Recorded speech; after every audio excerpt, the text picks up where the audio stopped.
2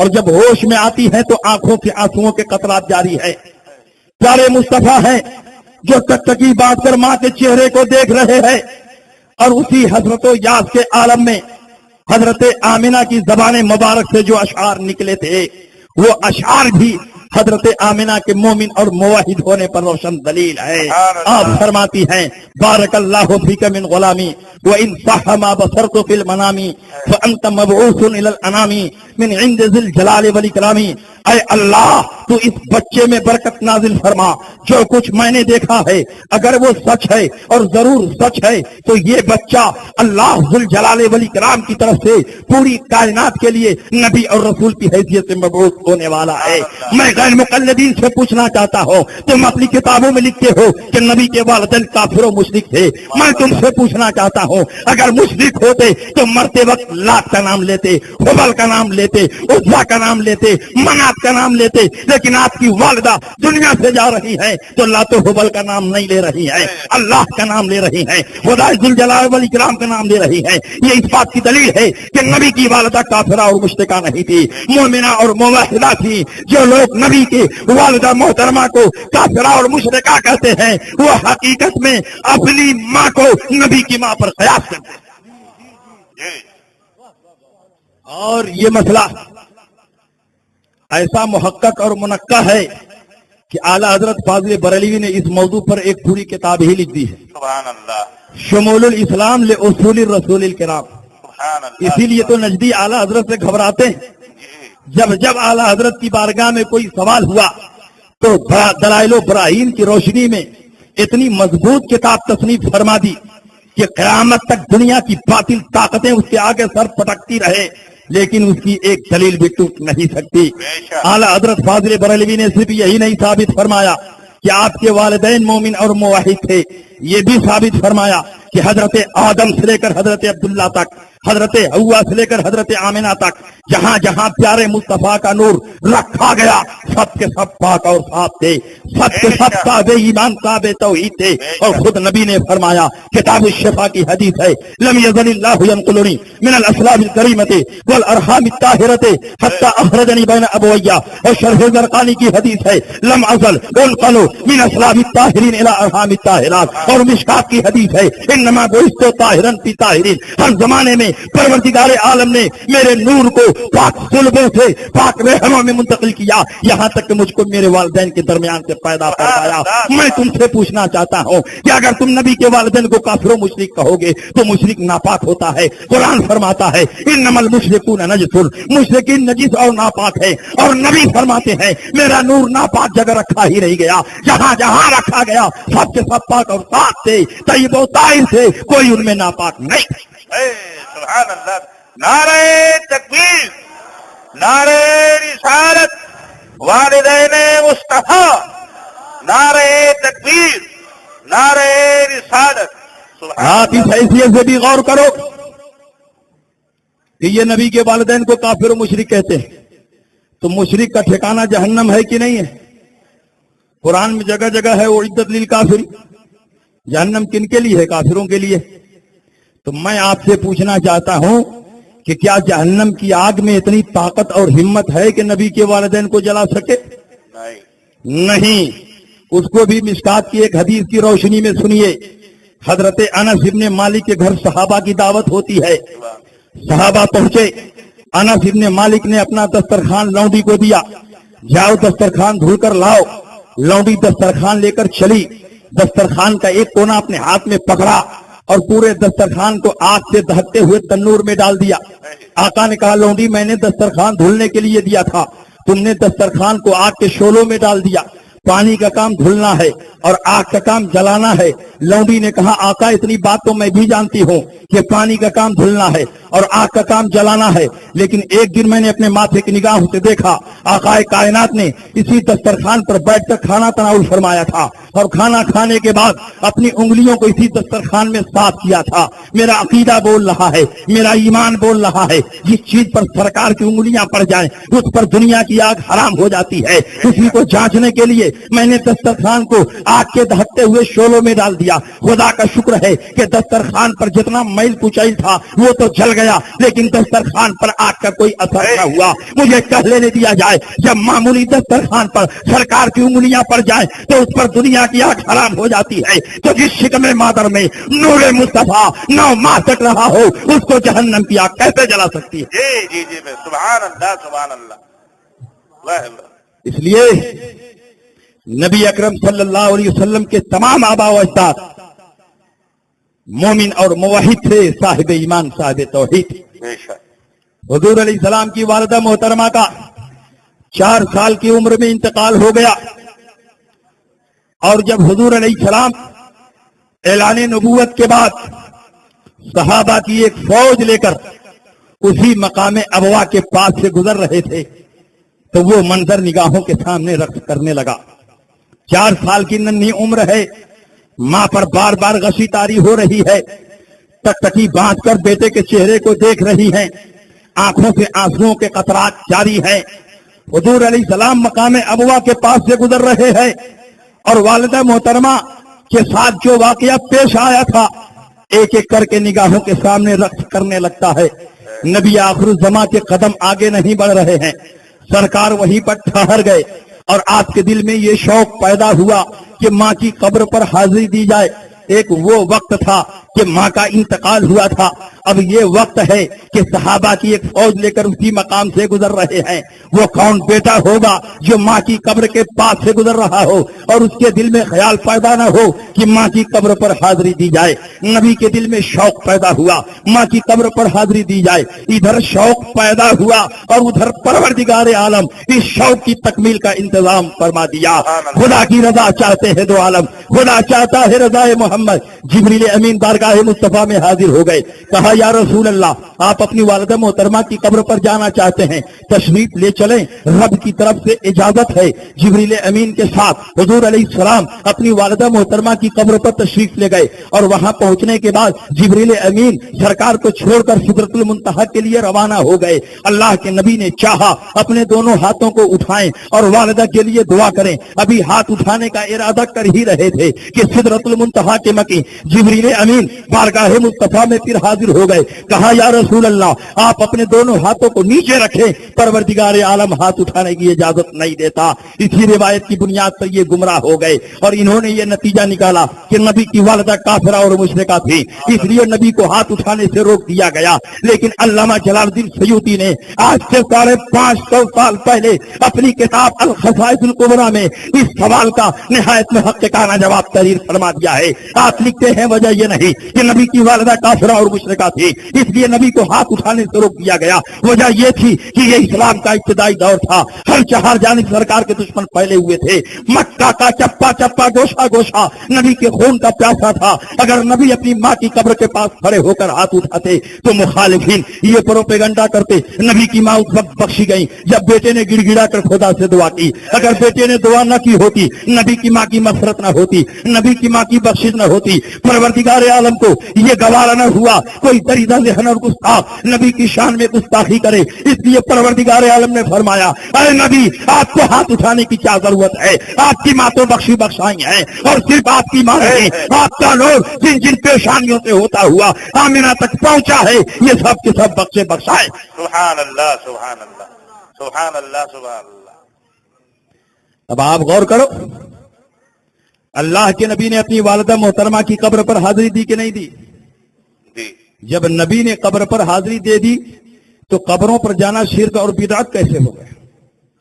اللہ کے نبی سید عالم صلی اللہ علیہ وسلم اپنی والدہ محترمہ کی قبر پر تشریف لے جا رہے ہیں, اور صحیح ستہ کی حدیث بتاتی ہے وکان النبی صلی اللہ علیہ وسلم یاتی قبور الشہداء بأحد علی راس کل سنہ, ہر سال کے اخیر میں حضور علیہ السلام شہداء احد کی قبروں پر تشریف لے جاتے تھے. تو جب سرکار نے قبروں پر حاضری دے دی تو قبروں پر جانا شرک اور بدعت نہیں ہے بلکہ نبی کی سنت ہے, اور اس سنت کو باقی رکھنے کے لیے حضرت عائشہ صدیقہ نے اپنی زندگی میں حضور علیہ السلام صدیق اکبر عمر ابن خطاب کی قبر پر بار بار حاضری دی ہے. آپ تاریخی کتابوں کو اٹھا کر دیکھ لیجئے، حضرت عائشہ صدیقہ رضی اللہ تعالی عنہا ان تینوں قبروں پر حاضری دے رہی ہیں. جب حضور علیہ السلام کا وصال ہو گیا اور حجرہ عائشہ میں آپ کو دفن کیا گیا تو حضرت عائشہ پوری پابندی سے حضور کی قبر پر حاضری دے رہی ہیں. حضور علیہ السلام کے بعد صدیق اکبر خلیفہ ہوئے، انہوں نے 2 سال تک امور خلافت کو انجام دیا، اور جب آپ کی دنیا سے رخصت ہوئے سرکار کے پہلو میں دفن کیا گیا تو حضرت عائشہ دونوں قبروں پر حاضری دیتی، پہلے حضور کی قبر پر، اس کے بعد صدیق اکبر کی قبر پر. صدیق اکبر کے بعد عمر ابن خطاب خلیفہ ہوئے اور تقریباً 8-10 سال تک شاہانہ سطوت و جلال اور فاتحانہ کر و فر کے ساتھ امور خلافت کو انجام دیا. اور جب آپ کی دنیا سے رخصت ہوئے سرکار کے پہلو میں دفن کیا گیا تو اب حضرت عائشہ تینوں قبروں پر حاضری دیتی، پہلے حضور کی قبر پر، اس کے بعد صدیق اکبر کی قبر پر، اس کے بعد عمر ابن خطاب کی قبر پر. لیکن جب سے عمر کی قبر بنی ہے حضرت عائشہ آتی ہیں، چہرے پر نقاب ڈال کے آتی ہیں، پورے جسم کو چادر سے چھپا کر آتی ہیں. صحابہ نے پوچھا ام المومنین اس کی وجہ کیا ہے؟ پہلے حضور کی قبر بنی، آپ آتی رہیں، آپ کے چہرے پر نقاب نہیں آیا. اس کے بعد صدیق اکبر کی قبر بنی، آپ آتی رہیں، آپ کے چہرے پر نقاب نہیں آیا. لیکن جب سے عمر ابن خطاب کی قبر بنی ہے اب آپ آتی ہیں، آپ کے چہرے پر نقاب کیوں ہوتا ہے؟ پورے جسم کو چادر سے چھپا کر کیوں آتی ہیں؟ حضرت عائشہ کا جواب سنو اور مسلک اعلیٰ حضرت کی حقانیت کو اپنے ماتھے کی نگاہوں سے دیکھو. حضرت عائشہ فرماتی ہیں سب سے پہلے حضور کی قبر بنی،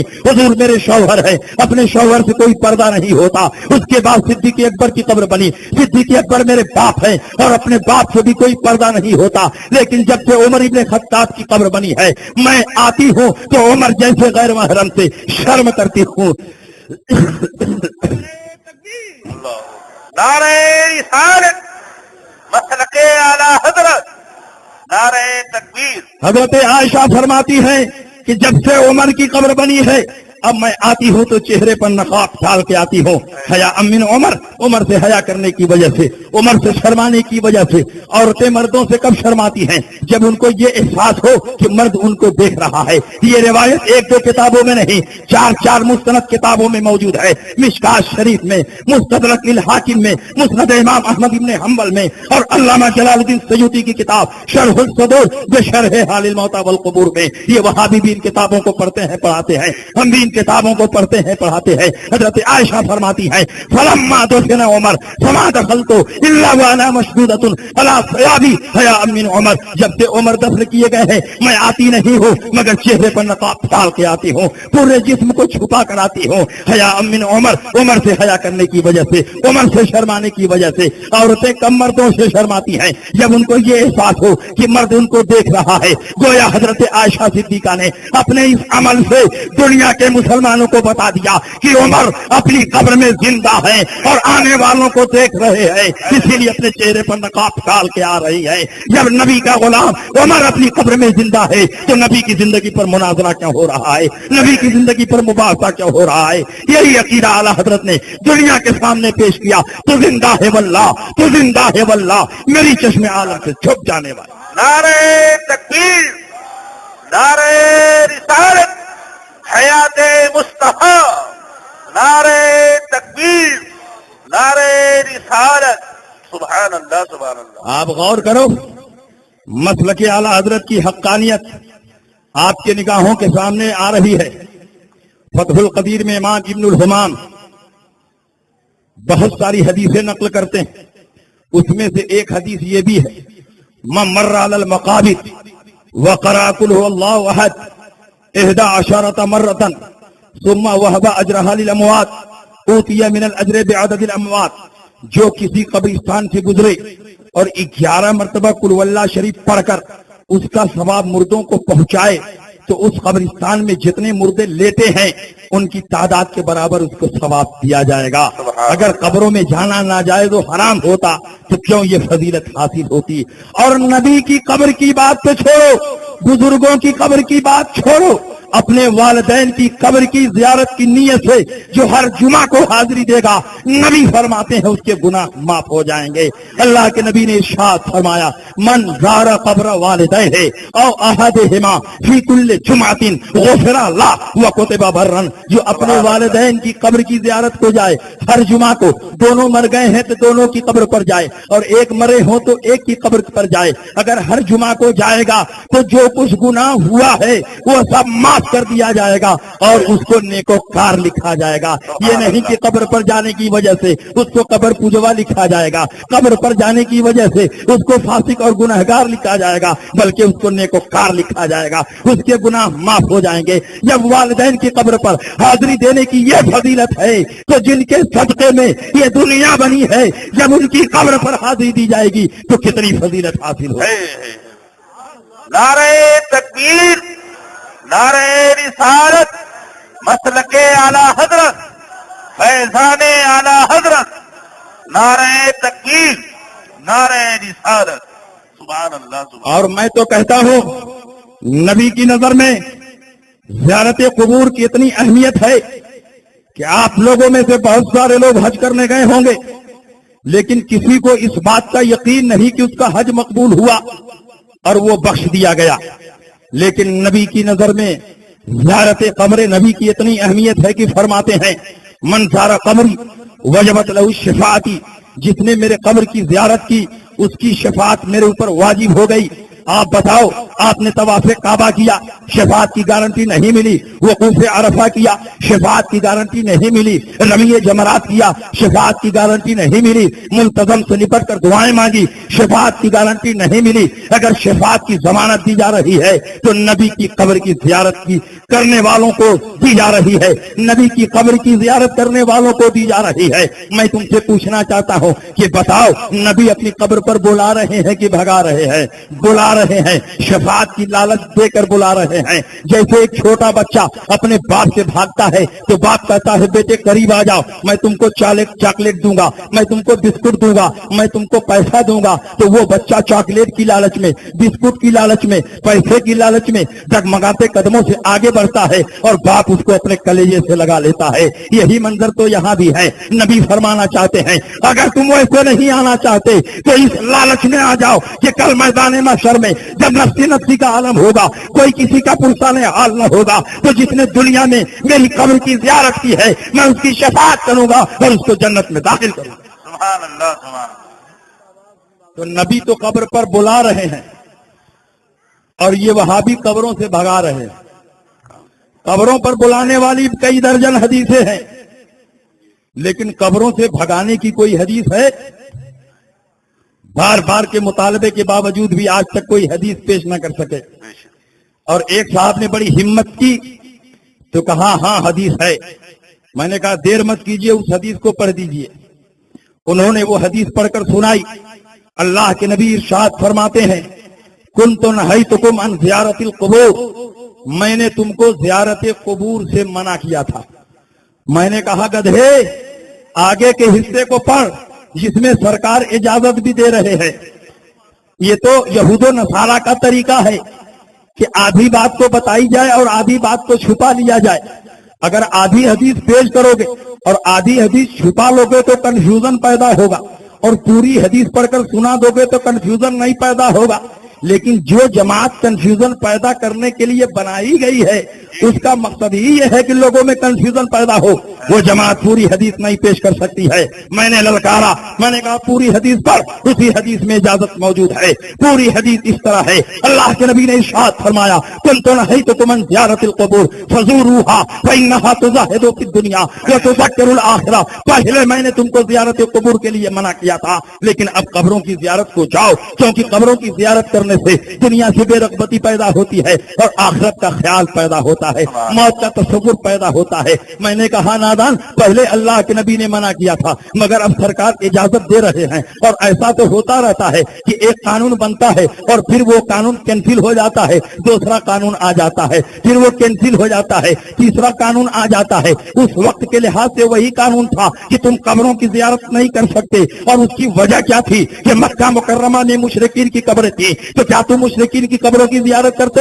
اللہ نے قرآن میں فرمایا وَلَا تُصَلِّ عَلَىٰ أَحَدٍ مِّنْهُم مَّاتَ أَبَدًا وَلَا تَقُمْ عَلَىٰ قَبْرِهِ، مشرکین میں سے کوئی مر جائے تو اس کی قبر کی زیارت نہ کرو، اس کے جنازے میں شرکت نہ کرو۔ اس آیت کا مفہوم مخالف یہ ہے کہ اگر مومنین میں سے کوئی مر جائے تو قبر پر حاضری بھی دو اور جنازہ بھی پڑھو۔ اللہ کے نبی نے مشرکین کی قبروں پر جانے سے منع کیا تھا، تو کیوں کوئی مسلمان مشرکین کی قبروں پر جائے گا؟ اللہ کے نبی نے اس وقت منع کیا تھا، لیکن جب صحابہ کی قبریں بننے لگی، جنگ بدر ہوئی، جنگ احد ہوئی، جنگ خندق ہوئی اور اس کے علاوہ جنگیں ہوئی اور صحابہ شہید ہونے لگے، قطار در قطار ان کی قبریں بننے لگی، تو اللہ کے نبی نے اب پرانے آرڈر کو کینسل کر دیا اور نیا آرڈر جاری فرمایا۔ اسی کو اللہ کے نبی فرماتے ہیں کل تو نہیں تو کمن زیارت القبور، پہلے میں نے تم کو زیارت قبور سے منع کیا تھا، فزوروہا، اب قبروں کی زیارت کو جاؤ، کیونکہ دنیا کی بے رغبتی پیدا ہوتی ہے اور آخرت کا خیال پیدا ہوتا ہے۔ سبحان اللہ سبحان اللہ، اللہ یا رسول اللہ، زندہ باد زندہ باد زندہ باد، اللہ اکبر، یا رسول اللہ۔ آدھی حدیث جب بھی پیش کی جائے گی کنفیوژن پیدا ہوگا، اور میں تو کہتا ہوں حدیث ہی کی کیا تخصیص ہے؟ اگر قرآن کی پوری آیت نہ پڑھو، آدھی آیت پڑھو تو یہاں بھی کنفیوژن پیدا ہو سکتا ہے۔ جی مثال کے طور پر قرآن میں ہے لا تقربوا الصلاۃ، نماز کے قریب نہ جاؤ، تو اگر کوئی مولوی تقریر کرتے ہوئے بس اتنا ہی حصہ پڑھے لا تقربوا الصلاۃ، نماز کے قریب نہ جاؤ، تو لوگ کہیں گے یہ کیسا مولوی آ گیا ہے جو نماز سے روک رہا ہے؟ قرآن نے نماز کا حکم دیا، صحابہ نے نماز کا حکم دیا، تابعین نے نماز کا حکم دیا، اور یہ مولوی کہتا ہے نماز کے قریب نہ جاؤ۔ میں کہتا ہوں یہ کنفیوژن کیوں پیدا ہوا؟ اس لیے کہ آدھے حصے کو پیش کیا گیا اور آدھے حصے کو چھپا لیا گیا۔ اگر پوری آیت پڑھی جائے گی تو کنفیوژن ختم ہو جائے گا۔ لا تقربوا الصلاۃ وانتم سکارا، شراب کے نشے میں رہو تو نماز کے قریب نہ جاؤ۔ کیا منہ میں نجاست لے کر اللہ کو یاد کرو گے؟ کیا ناپاکی کی حالت میں نماز پڑھو گے؟ جب شراب کے نشے میں رہو تو نماز کے قریب بھی نہ جاؤ، لیکن نشے سے باہر ہو جاؤ، نہا دھو کر پاک اور صاف ہو جاؤ، تو اب اللہ کی عبادت کرو، اب نماز پڑھو۔ جب پوری آیت پیش کی جائے گی تو کنفیوژن پیدا نہیں ہوگا، اور آدھی آیت پیش کی جائے گی تو کنفیوژن پیدا ہوگا۔ لیکن یہ جماعت کنفیوژن پیدا کرنے ہی کے لیے بنی ہے، اسی لیے یہ جماعت کبھی ایک آیت کو پکڑتی ہے، دوسری آیت کو چھوڑ دیتی ہے، کبھی ایک حدیث کو پکڑتی ہے، دوسری حدیث کو چھوڑ دیتی ہے۔ اس جماعت نے یہ نتیجہ نکالا کہ ہم کسی امام کی پیروی نہیں کریں گے، کسی امام کی تقلید نہیں کریں گے، ہم ڈائریکٹ کتاب و سنت سے مسئلہ نکالیں گے۔ اور جب مسئلہ نکالنے کے لیے بیٹھے تو یہ مسئلہ نکالا کہ سور کا گوشت حرام ہے مگر سور کی چربی حرام نہیں ہے۔ اور جب مطالبہ ہوا تو قرآن کریم کی آیت کریمہ پڑھ کر سنا دی۔ اللہ فرماتا ہے حرمت علیکم المیتۃ والدم ولحم الخنزیر، تمہارے اوپر مردار حرام کیا گیا، تمہارے اوپر خون حرام کیا گیا، تمہارے اوپر سور کا گوشت حرام کیا گیا۔ اللہ نے اس آیت میں سور کے گوشت کو حرام کیا ہے، چربی کو کہاں حرام کیا ہے؟ اس لیے سور کا گوشت حرام رہے گا اور چربی حلال رہے گا۔ میں کہتا ہوں کہ تم نے اپنے حساب سے ٹھیک ہی مسئلہ نکالا، تمہارے لیے چربی حلال رہے گی، اس لیے کہ اسی قرآن میں اللہ نے یہ بھی فرمایا الخبیثات للخبیثین والخبیثون للخبیثات والطیبات للطیبین والطیبون للطیبات۔ خبیث اور ناپاک چیزیں ناپاکوں کے لیے ہے، اور طیب و طاہر اور پاک چیزیں پاکوں کے لیے ہیں۔ ہم طیب و طاہر ہے، پاک ہے، تو ہمارے لیے شب برات کا حلوہ ہے اور 11ویں کا کھچڑا ہے، اور تم نجس اور ناپاک ہو تو تمہارے لیے سور کی چربی ہے۔ ایک آیت کو سمجھنے کے لیے دوسری آیت کو سہارا بنانا پڑے گا، ایک حدیث کو سمجھنے کے لیے دوسری حدیث کو وسیلہ بنانا پڑے گا۔ ایک حدیث کو پکڑو اور دوسری حدیث کو چھوڑ دو، صحیح معنوں میں حدیث پر عمل نہیں ہو سکتا۔ ایک آیت کو پکڑو اور اسی مسئلے سے متعلق دوسری آیت کو چھوڑ دو، صحیح معنوں میں تم آیت کے مفہوم کو نہیں سمجھ پاؤ گے۔ اسی لیے ہمارے فقہا نے تمام آیتوں اور حدیثوں کو جمع کر کے مسائل کا استنباط اور استخراج کیا ہے۔ اسی قرآن سے ثابت ہو جائے گا کہ سور کا گوشت بھی حرام ہے اور سور کی چربی بھی حرام ہے۔ اسی قرآن میں اللہ نے فرمایا قل لا اجد فیما اوحی الی محرما علی طاعم یطعمہ الا ان یکون میتۃ او دما مسفوحا او لحم خنزیر فانہ رجس۔ اے نبی اعلان فرما دو کہ جو کچھ مجھ پر وحی نازل نازل ہوئی ہے، میں کھانے والوں پر کسی چیز کو حرام نہیں پاتا مگر یہ کہ وہ مردار ہو یا بہتا خون ہو یا سور کا گوشت ہو، فَإِنَّهُ رِجْسٌ، اس لیے کہ سور نجس العین ہے، سور سراپا نجس ہے، سور نیچے سے اوپر تک ناپاک ہے۔ جس کو اللہ نے نجس العین فرمایا ہو، سراپا نجس فرمایا ہو، اس کا ناخن بھی حرام ہوگا، اس کا بال بھی حرام ہوگا، اس کی چربی بھی حرام ہوگی، اس کا گوشت بھی حرام ہوگا، اس کی جلد بھی حرام ہوگی، اس کی ہڈی بھی حرام ہوگی، اس لیے کہ اللہ نے سور کو نجس العین فرمایا، اس کا کوئی حصہ پاک اور صاف نہیں ہو سکتا۔ بے شک بے شک۔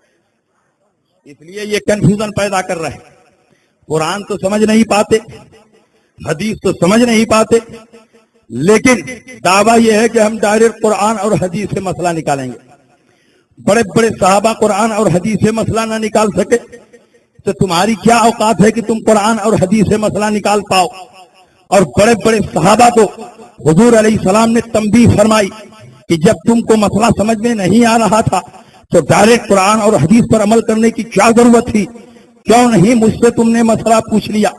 یہ اس بات کی دلیل ہے کہ ہر آدمی میں اتنی صلاحیت نہیں ہے کہ ڈائریکٹ قرآن اور حدیث سے مسئلہ نکال سکے۔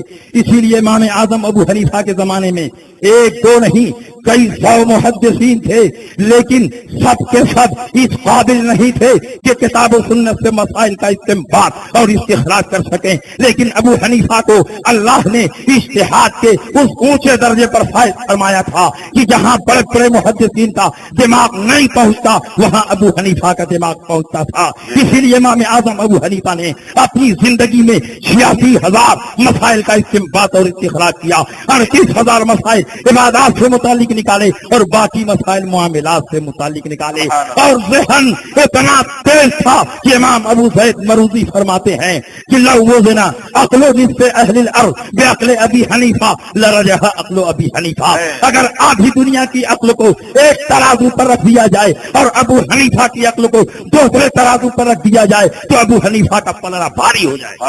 سبحان اللہ سبحان اللہ۔ یہ ابو حنیفہ کی شان۔ بڑے بڑے محدثین حیران ہو جاتے اور ابو حنیفہ اس مسئلے کو حل کر دیتے۔ امام اعظم کے استاد ہیں امام سلیمان عامش، جن کی خدمت میں رہ کر امام اعظم ابو حنیفہ نے علم حدیث پڑھا ہے۔ حضرت امام سلیمان عامش کی زوجہ محترمہ کچھ دماغ کی موٹی تھی، مزاج میں تندی تھی، اور جب حضرت امام سلیمان عامش ذکر و فکر میں مبتلا ہوتے، مسائل کی تحقیق میں مبتلا ہوتے، تو اچانک ان کی زوجہ محترمہ حائل ہو جاتی، اور جیسا کہ عام عورتوں کی عادت ہے وہ بھی فرماتی گھر میں فلاں چیز ختم ہو گئی ہے، فلاں سامان ختم ہو گیا ہے، پہلے جائیے اب بازار سے لے آئیے۔ جب کوئی عالم اور محقق کسی مسئلے کی تحقیق میں ڈوبا ہوا ہو اور اچانک کوئی حائل ہو جائے تو اس کو غصہ آئے گا۔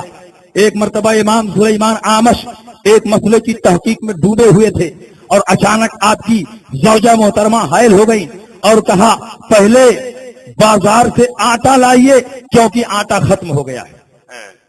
آپ کو بڑا جلال آیا اور آپ نے فرمایا اگر آئندہ تم نے یہ کہا کہ آٹا ختم ہو گیا ہے یا کسی سے خبر بھجوایا تو تجھے 3 طلاق۔ اب یہ بیچاری بہت پریشان ہوئی کہ کتنے دن تک آٹا چلے گا، ختم ہوگا ہی ہوگا، اگر خبر کرتی ہوں تو بھی 3 طلاق اور خبر کراتی ہوں تو بھی 3 طلاق۔ بہت پریشان ہوئی، بڑے بڑے محدثین کے پاس پہنچی، کوئی حل نہیں بتا پایا، اور جس کو کوئی حل نہ کر سکے اس کو امام اعظم ابو حنیفہ حل کرتے ہیں۔ امام اعظم نے فرمایا کہ بہت آسان راستہ، جب آٹا ختم ہو جائے تو آٹے کی بوری ان کے پائجامے کی ڈوری میں باندھ کر کھوٹی پہ ٹانگ دو۔ حضرت امام سلیمان عامش جب رات کو پائجامہ کھوٹی پر ٹانگ کر سوتے ہیں تو آپ کی زوجہ محترمہ چپکے سے جاتی ہیں اور آٹے کی بوری کو پائجامے کی ڈوری میں لپیٹ کر باندھ دیتی ہے اور واپس آ جاتی ہے۔ صبح کو امام سلیمان عامش جب اپنا پائجامہ اٹھاتے ہیں پہننے کے لیے تو دیکھتے ہیں آٹے کی بوری بھی ساتھ ساتھ چلی آ رہی ہے، فوراً سمجھ جاتے ہیں کہ گھر میں آٹا ختم ہو گیا۔ لیکن پھر ان کا ماتھا ٹھنکا کہ میری بددماغ بیوی کو یہ حکمت بتائی کس نے، اس کے دماغ میں یہ بات کیسے پیدا ہوئی؟ اور پھر آپ کا دماغ ابو حنیفہ کی طرف گیا کہ ابو حنیفہ ہی ہے جو اس طرح کے لا ينحل مسئلے کو حل کر دیتا ہے. جب میں اپنی بیوی کو دھمکانے کے لیے کوئی صورت نکالتا ہوں تو ابو حنیفہ پہلے سے اس کی کاٹ تیار کر دیتا ہے. یہ امام اعظم ابو حنیفہ ہیں جن کا مقابلہ اس دور کے بڑے بڑے محدثین نہیں کر سکے، اور آج کے غیر مقلدین جو صرف 5 حدیثوں پر عمل کرتے ہیں وہ ابو حنیفہ سے مقابلہ کرنے چلے ہیں. ارے ابو حنیفہ سے مقابلہ کرنا تو بہت دور کی بات ہے. ابو حنیفہ کے ایک مقلد کا نام ہے امام احمد رضا. اگر تمہاری جماعت کے سارے محدثین کو جمع کر دیا جائے تو امام احمد رضا کے مقابلے میں 1 منٹ نہیں ٹک سکتے. وہ امام احمد رضا کی شان. نعرہ تکبیر، نعرہ رسالت، فیضان اعلی حضرت، مسلک اعلی حضرت، سنیوں کا مرکز. نعرہ تکبیر، نعرہ رسالت، سبحان اللہ. اور میں تو کہتا ہوں کہ امام اعظم ابو حنیفہ اپنے دور کے سب سے بڑے فقیہ ہی نہیں تھے، سب سے بڑے محدث بھی تھے.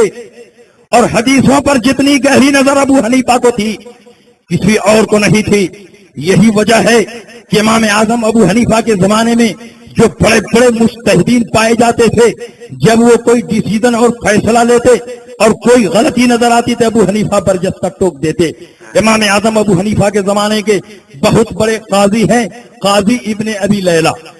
ان کا نام ہے عبد الرحمن، لیکن مشہور ہے قاضی ابن ابی لیلہ کے نام سے. 31 سال تک کوفے کے قاضی رہے، اور ان کو کس نے قاضی بنایا تھا؟ حضرت علی کرم اللہ تعالی وجہ الکریم نے بنایا تھا. کوفے کی جامع مسجد میں آپ کی مجلس قضا بیٹھتی تھی، آپ کی عدالت لگتی تھی. ایک دن قاضی ابن ابی لیلہ کچہری کا کام ختم کرنے کے بعد، عدالت کا کام نپٹانے کے بعد اپنے گھر جا رہے تھے. دیکھا کہ راستے میں ایک عورت ایک مرد سے جھگڑا کر رہی ہے. ایک عورت ایک مرد سے جھگڑا کر رہی ہے، اور جھگڑا کرتے کرتے عورت نے مرد کو گالی دی، یا ابن الزانیین، اے زانیین کے بیٹے. یعنی اے وہ شخص جس کا باپ بھی زانی اور ماں بھی زانیہ، یعنی باپ اور ماں پر زنا کی اس نے تہمت رکھ دی. حضرت قاضی ابن ابی لیلہ جا رہے تھے، سن لیا، اپنی پولیس سے کہا اس عورت کو گرفتار کیا جائے. عورت گرفتار کی گئی. کوفے کی جامع مسجد میں آپ آئے اور آپ نے فیصلہ سنایا کہ چونکہ اس نے باپ کو بھی زانی کہا اور ماں کو بھی زانیہ کہا، اور جب کسی پر زنا کی جھوٹی تہمت لگائی جائے تو حد قذف کے 80 کوڑے مارے جاتے ہیں، اس لیے اس پر 2 حد قذف جاری کی جائے اور اس کو مسجد میں کھڑا کرا کے 160 کوڑے مارے جائیں. قاضی ابن ابی لیلہ نے فیصلہ کر دیا اور اس عورت کو کھڑا کرا کے 160 کوڑے مارے گئے.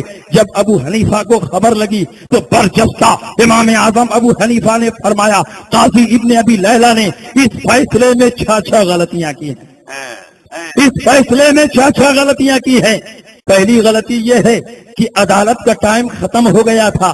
اس کے بعد قاضی ابن ابی لیلہ نے فیصلہ سنایا. جب کورٹ اور کچہری کا جج اپنے گھر جا رہا ہو تو اس وقت وہ جج نہیں ہوتا، اس وقت اس کو فیصلہ کرنے کا ادھیکار نہیں ہے.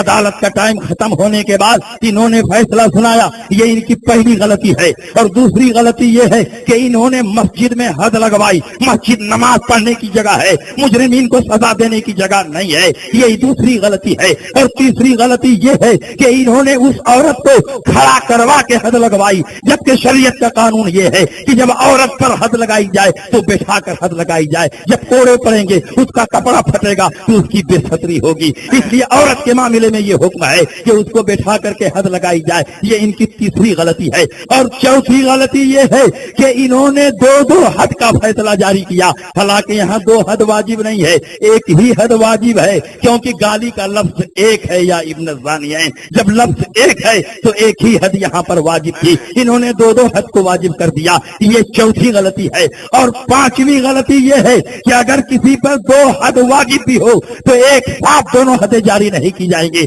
پہلے ایک حد جاری کی جائے گی اور اس کے بعد اس کو موقع دیا جائے گا. جب وہ تندرست ہو جائے, صحت مند ہو جائے, تب اس کے بعد دوسری حد جاری کی جائے گی. اور ان کی چھٹی اور آخری غلطی یہ ہے کہ جس کو گالی دی گئی اس نے ایف آئی آر نہیں کیا, اس نے مقدمہ نہیں کیا, اس نے انصاف کا مطالبہ نہیں کیا. اور حد قذف میں یہ شرط ہے کہ جس کو گالی دی گئی ہو وہ قاضی کے یہاں پہلے مقدمہ دائر کرے. یہاں مقدمہ دائر نہیں کیا گیا. قاضی ابن ابی لیلہ راستے میں سن رہے تھے اور سننے کے بعد انہوں نے کہا کہ پولیس کے ذریعے اس کو گرفتار کروا لیا جائے اور فیصلہ صادر فرما دیا. جب قاضی ابن ابی لیلہ کو اطلاع ملی کہ ابو حنیفہ نے میرے فیصلے میں 6 غلطیاں ظاہر کی ہے تو ان کو بڑا دکھ ہوا, بڑی تکلیف ہوئی, بہت ناراض ہوئے اور کوفے کے حاکم کے پاس گئے اور کہا آپ پابندی لگا دیجئے کہ ابو حنیفہ فتویٰ نہ دیں, کیونکہ ابو حنیفہ ہم لوگوں کو ٹوکتے ہیں تو شاہی وقار مجروح ہوتا ہے. میں شاہی قاضی ہوں. ابو حنیفہ پر پابندی لگ گئی. آج سے تم فتویٰ نہیں دے سکتے.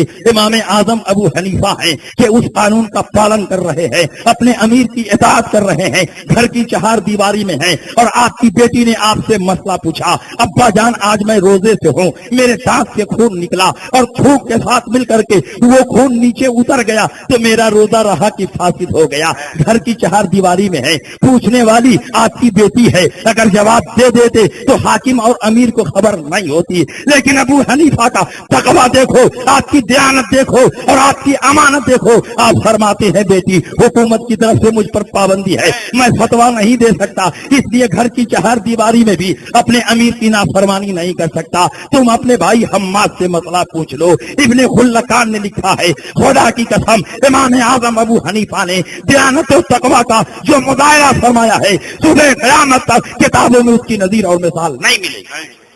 نعرہ تکبیر, نعرہ رسالت, مذہب امام اعظم, مسلک اعلی حضرت, نعرہ تکبیر, نعرہ رسالت. اور غیر مقلدین کہتے ہیں ابو حنیفہ کو حدیث نہیں آتی تھی.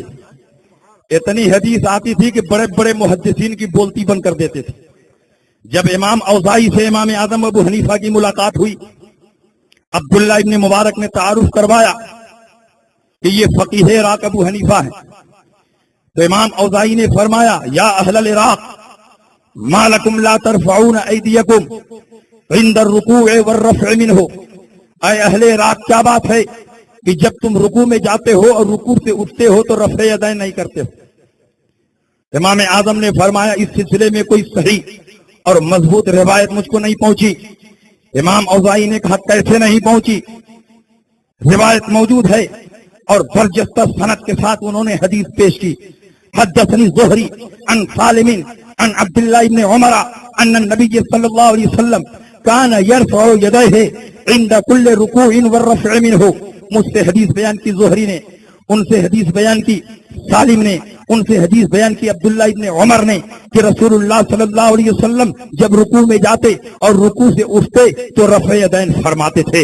امام اعظم ابو حنیفہ برجستہ اس سے زیادہ مضبوط اور مستحکم حدیث سند کے ساتھ پیش کرتے ہوئے نظر آتے ہیں. ابو حنیفہ فرماتے ہیں حدثنی حماد عن ابراہیم النخعی عن علقمہ والاسود وعبداللہ ابن مسعود ان النبی صلی اللہ علیہ وسلم کان لا یرفع یدیہ الا فی اول مرۃ. ان سے حدیث بیان کی حماد نے, ان سے حدیث بیان کی ابراہیم نخعی نے, ان سے حدیث بیان کی علقمہ اور اسود نے, ان سے حدیث بیان کی عبداللہ ابن مسعود نے کہ حضور علیہ السلام نماز میں ہاتھ نہیں اٹھاتے تھے مگر صرف تکبیر تحریمہ کے وقت ہاتھ اٹھاتے تھے. ثم لا يعود بعد ذلك, اس کے بعد پوری نماز میں حضور علیہ السلام ہاتھ نہیں اٹھاتے تھے. جب آپ نے سند کے ساتھ اپنی حدیث پیش کی تو امام اوزاعی ناراض ہوئے اور وہ فرماتے ہیں میں حدثنی زہری عن سالم عن عبداللہ ابن عمر حدیث بیان کر رہا ہوں اور تم حدثنی حماد عن ابراہیم النخعی عن علقمہ والاسود و عبداللہ ابن مسعود حدیث بیان کر رہے ہو. مطلب یہ کہ میری سند میں صرف 3 راوی ہیں اور حدیث رسول اللہ تک پہنچ جا رہی ہے, اور تمہاری سند میں 5 راوی ہیں تب جا کر رسول اللہ تک حدیث پہنچ رہی ہے. تو واسطہ میری روایت میں کم ہے اور تمہاری روایت میں زیادہ ہے, اور جب کوئی بات کم واسطے کے ذریعے پہنچے تو وہ زیادہ مضبوط ہوتی ہے. میری بات کم واسطوں کے ذریعے پہنچ رہی ہے اس لیے میری حدیث زیادہ مضبوط اور مستحکم حکم ہے. حضرت امام اعظم ابو حنیفہ صرف محدث نہیں تھے، فقیہ بھی تھے. وہ فرماتے ہیں یہ وہاں ہے جہاں دونوں طرف کے راوی برابر برابر ہوں، لیکن جب ایک طرف راویوں میں صرف فقہا ہوں تو اگر کے راویوں کی تعداد زیادہ ہو، لیکن اگر وہ فقہا ہوں تو فقہا اگر زیادہ ہوں تو انہی کی روایت پر اعتماد کیا جائے گا، کیونکہ فقہا حدیث کو سمجھنے والے بھی ہوتے ہیں اور حدیث کو محفوظ رکھنے والے بھی. سبحان اللہ سبحان اور میری حدیث میں فقہا کی تعداد زیادہ ہے. سبحان اللہ. حضرت حماد یہ زہری سے زیادہ فقیہ ہے. حضرت ابراہیم نخعی یہ سالم سے زیادہ فقیہ ہیں. حضرت علقمہ اور اسود یہ عبداللہ ابن عمر سے زیادہ فقیہ ہیں. یہ اور بات ہے کہ عبداللہ ابن عمر صحابی ہونے کی حیثیت سے افضل ہیں، لیکن فقاہت میں یہ دونوں بلند ہیں. اور عبداللہ ابن مسعود تو وہ فقیہ ہے کہ صحابہ میں ان کا کوئی جواب نہیں. نبی اکرم نے ان کے بارے میں فرمایا تھا رضیت لامتی ما رضی لها ابن ام عبد وسخط لامتی ما سخط لها ابن ام عبد، یعنی ابن مسعود میں اپنی امت کے لیے وہی پسند کرتا ہوں جو عبداللہ ابن مسعود میری امت کے لیے پسند کرتے ہیں. میں اپنی امت کے لیے اس چیز کو ناپسند کرتا ہوں جو عبداللہ ابن مسعود میری امت کے لیے ناپسند کرتے ہیں. عبداللہ ابن مسعود نے سینے پر ہاتھ باندھنے کو پسند نہیں کیا. عبداللہ ابن مسعود نے امام کے پیچھے سورہ فاتحہ پڑھنے کو پسند نہیں کیا. عبداللہ ابن مسعود نے ٹانگ پھیلا کھڑا ہونا پسند نہیں کیا. عبداللہ ابن مسعود نے زور سے آمین کہنا پسند نہیں کیا. یہ اس بات کی دلیل ہے کہ امام اعظم ابو حنیفہ نے حضرت عبداللہ ابن مسعود کی جس روایت پر اعتماد کیا ہے وہ عبداللہ ابن مسعود کی پسند ہے، اور ان کی پسند رسول اللہ کی پسند ہے، اور رسول اللہ کی پسند یہی اللہ کی پسند. سبحان اللہ. نعرہ تکبیر، نعرہ رسالت، مسلک اعلی حضرت، فیضان اعلی حضرت، مدرسہ رضویہ عید الاسلام. نعرہ تکبیر، نعرہ رسالت. حضرت امام اعظم ابو حنیفہ اتنے ذہین و فطین تھے کہ بڑے بڑے لوگوں کا دماغ جہاں نہیں پہنچتا ان کا پہنچتا. اور میں تو کہتا ہوں کہ دور اخیر کے فقہا میں امام احمد رضا امام اعظم ابو حنیفہ کا مظہر کامل بن کر اس دنیا میں تشریف لائے تھے، اور ایک دو نہیں بے شمار صفات اور خصوصیات میں اعلیٰ حضرت فاضل بریلوی امام اعظم کا نمونہ نظر آتے ہیں. اگر امام اعظم ذہین ہیں تو اعلیٰ حضرت کی ذہانت بھی دیکھو. اعلیٰ حضرت ایک ماہ سے قلیل مدت میں پورے قرآن پاک کو حفظ کر لے رہے ہیں. اس کا واقعہ یوں ہے کہ اعلیٰ حضرت فاضل بریلوی کے پاس ایک خط آیا، اس میں بہت سارے القاب و آداب لکھے ہوئے تھے، اور انہی القاب و آداب میں اعلیٰ حضرت کو لکھنے والے نے حافظ بھی لکھ دیا تھا. اعلیٰ حضرت فرماتے ہیں کہ اس نے مجھ کو حافظ لکھ دیا اور میں حافظ نہیں ہوں. ایک مسلمان کا حسن زن غلط نہ ہونے پائے، اس لیے اب مجھے حفظ کرنا ہے تاکہ اس کی بات سچی ہو جائے. یہ بات اعلیٰ حضرت کے یہاں پہنچی کہاں سے؟ امام اعظم ابو حنیفہ کے یہاں سے پہنچی. امام اعظم ابو حنیفہ ایک مرتبہ ایک گلی سے گزر رہے تھے. ایک آدمی نے کہا یہ ابو حنیفہ ہیں جو پوری پوری رات اللہ کی عبادت کرتے ہیں. اتنا سننے کے بعد ابو حنیفہ فرماتے ہیں یا اللہ، میں تو پوری رات عبادت نہیں کرتا ہوں، رات کے کچھ حصے میں مسائل کی تحقیق کرتا ہوں، کچھ حصے میں آرام کرتا ہوں. لیکن کہنے والے نے کہہ دیا کہ پوری پوری رات اللہ کی عبادت کرتے ہیں. اس مسلمان کا حسن زن غلط نہ ہونے پائے، اس لیے اب میں پوری رات عبادت کروں گا. امام اعظم ابو حنیفہ پوری پوری رات عبادت کرنے لگے اور اتنا لمبا قیام فرماتے کہ آپ کے پڑوسی یہ سمجھتے کہ ابو حنیفہ کے چھت پر ایک ستون ہے جو رات کو نظر آتا ہے اور دن کو غائب ہو جاتا ہے. جس دن امام اعظم ابو حنیفہ کا انتقال ہوا، آپ کے پڑوسی کے بیٹے نے اپنے باپ سے پوچھا یا ابتے این الطعامۃ التی کنت اراها باللیل علی سقف ابی حنیفہ، ابا جان ابو حنیفہ کی چھت پر جو ستون ہمیں روزانہ رات کو نظر آتا تھا آج وہ ستون نظر نہیں آیا. تو باپ نے کہا بیٹے وہ ستون نہیں ابو حنیفہ تھے جو اتنا لمبا قیام کرتے تھے کہ دیکھنے والا ستون سمجھتا تھا. ان کا انتقال ہو گیا اور ان کو قبر میں دفن کر دیا گیا ہے، اسی لیے وہ ستون نظر نہیں آتا. وہی شان اعلیٰ حضرت کی بھی ہے. اعلیٰ حضرت فرماتے ہیں اب میں حفظ کروں گا اور اس کے بعد اس کے حسن زن کو باقی رکھوں گا. اعلیٰ حضرت فاضل بریلوی کی شان سے حفظ کرتے ہیں. علامہ حشمت علی خان لکھتے ہیں کہ اعلیٰ حضرت فاضل بریلوی 29 شعبان کے حفظ کرنا شروع کرتے ہیں اور 27 رمضان کو ایک مہینے سے کم مدت میں پورے قرآن مجید کی تکمیل کر لیتے ہیں. اور وہ بھی اس شان سے کہ دن بھر قرآن کو رٹتے نہیں ہیں، دن بھر فتویٰ نویسی اور کتابوں کی تصنیف میں مصروف ہوتے ہیں. اور جب عشاء کا وقت ہوتا تھا اور عشاء کے وقت کے لیے اعلیٰ حضرت وضو فرماتے تھے تو اس کے بعد کوئی صاحب ایک پارا یا سوا پارا اعلیٰ حضرت کو سناتے، اعلیٰ حضرت صرف سن لیتے اور مصلی پر کھڑے ہو کر تراویح میں پڑھا دیتے۔ تو اعلیٰ حضرت فاضل بریلوی کا یہ سلسلہ 29 شعبان سے شروع ہوا اور 27 شعبان کو اعلیٰ حضرت فاضل بریلوی نے پورے قرآن کی تکمیل کر دی۔ جو ذہانت و فطانت اعلیٰ حضرت فاضل بریلوی کو ملی تھی، خدا کی قسم اعلیٰ حضرت کے زمانے میں تو کیا، اعلیٰ حضرت سے پہلے دو صدیوں میں بھی اس کی نظیر اور مثال نہیں ملتی۔ اسی لیے علماء محتاطین نے کہا ہے، علامہ جلال الدین سیوطی کے بعد پوری دنیا میں اعلیٰ حضرت سے ٹکر کا کوئی محقق اور مجدد پیدا نہیں ہوا۔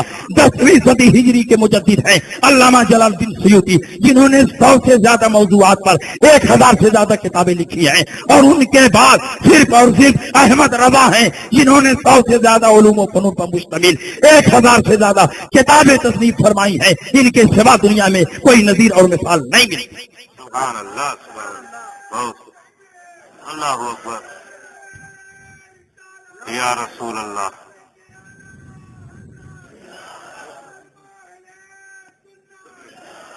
سبحان اللہ، یا رسول اللہ۔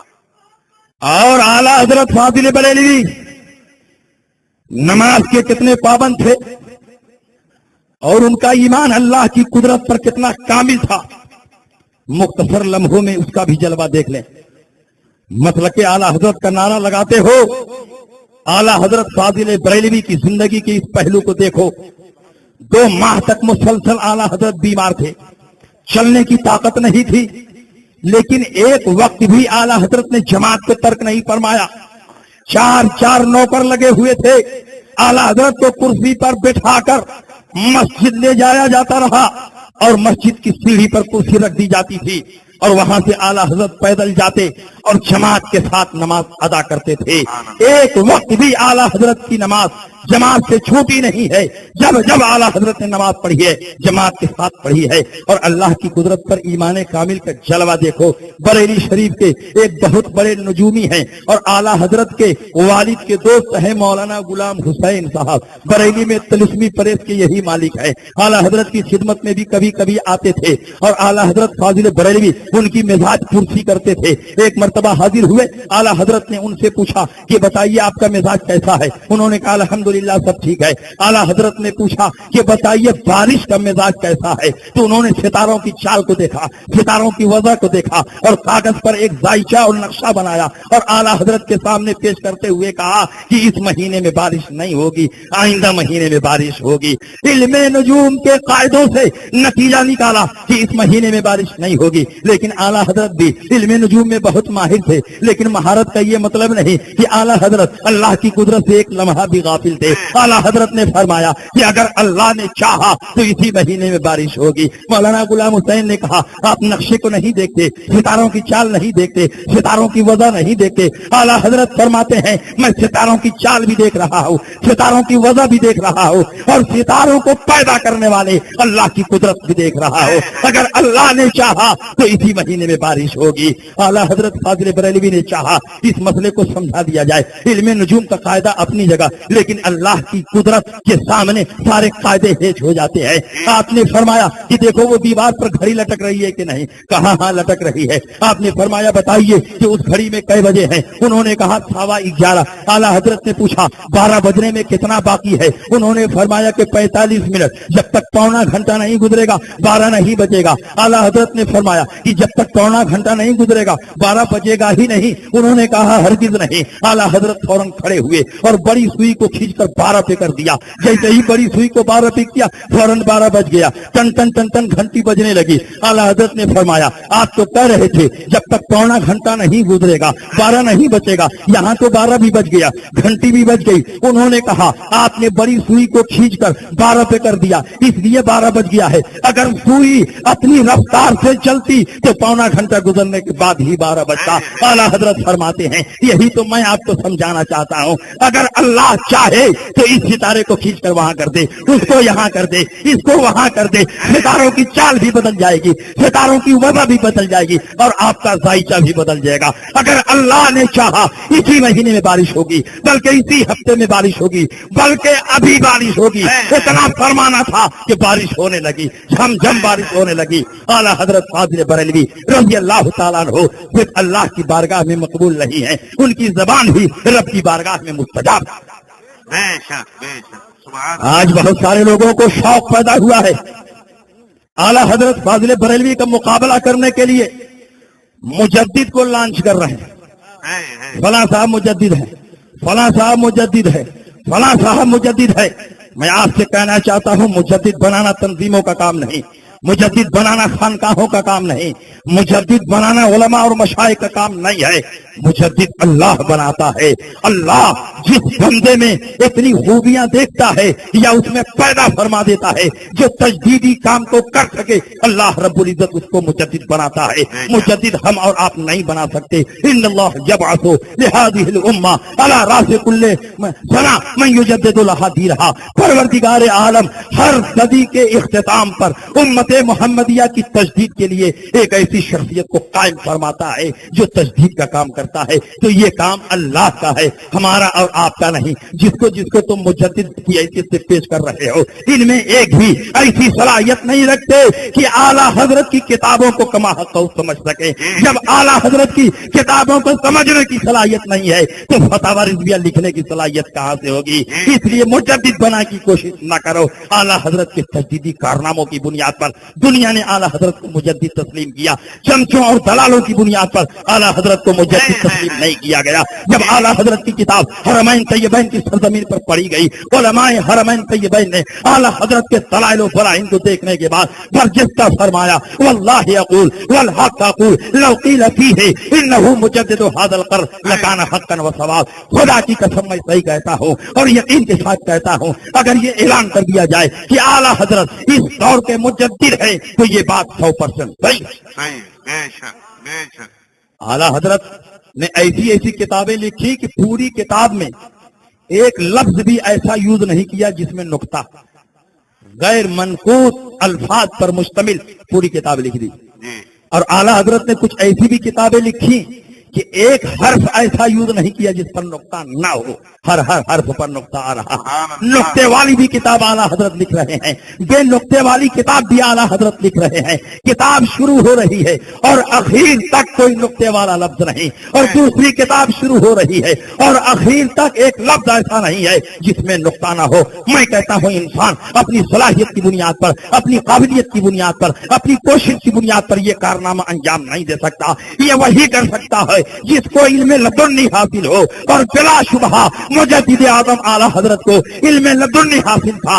اس لیے جو اعلیٰ حضرت فاضل بریلوی رضی اللہ تعالیٰ عنہ کے مقابلے میں آیا وہ چکنا چور ہو گیا، اور کل بھی اعلیٰ حضرت کا پرچم بلند تھا اور آج بھی اعلیٰ حضرت کا پرچم بلند ہے، اور صبح قیامت تک اعلیٰ حضرت کا پرچم لہراتا رہے۔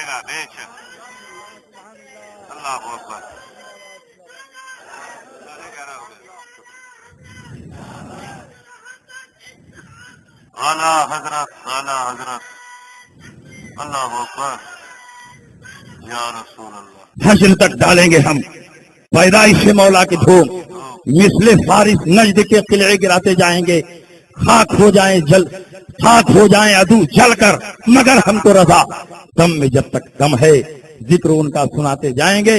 وآخر دعوانا الحمدللہ رب العالمین۔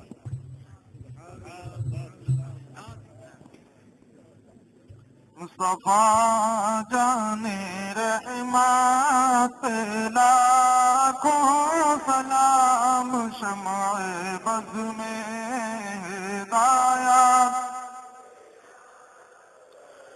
شہر یار ارم تاجدار ارم، شہر یار ارم تاجدار ارم، نوبہار۔ تجھ سے اور جنت سے کیا مطلب، وہاں بھی دور ہو دور ہو دور ہو، ہم رسول اللہ کے، جنت رسول اللہ کی۔ حضرات آپ سن رہے ہیں Rizvi network international Islamic website. یہاں صرف مسلک اعلی حضرت اور حضور تاج الشریعہ کو ماننے والے علماء کرام و شورا اسلام کی نعت پاک اور عقائد کو سنوارنے والی تقاریر اپلوڈ کی جاتی ہے۔ خیال رہے کہ یہاں پر کسی بھی جاندار کی تصویر اور ویڈیو اپلوڈ نہیں کی جاتی۔ آپ حضرات اپنے یہاں کے کانفرنس جلسے کی ریکارڈنگ یہاں اپلوڈ کروا سکتے ہیں۔ اپلوڈ کروانے کے لیے ان سے رابطہ کریں۔ الحاج شیخ سجاد حسین رضوی، واٹس ایپ نمبر 7857844116۔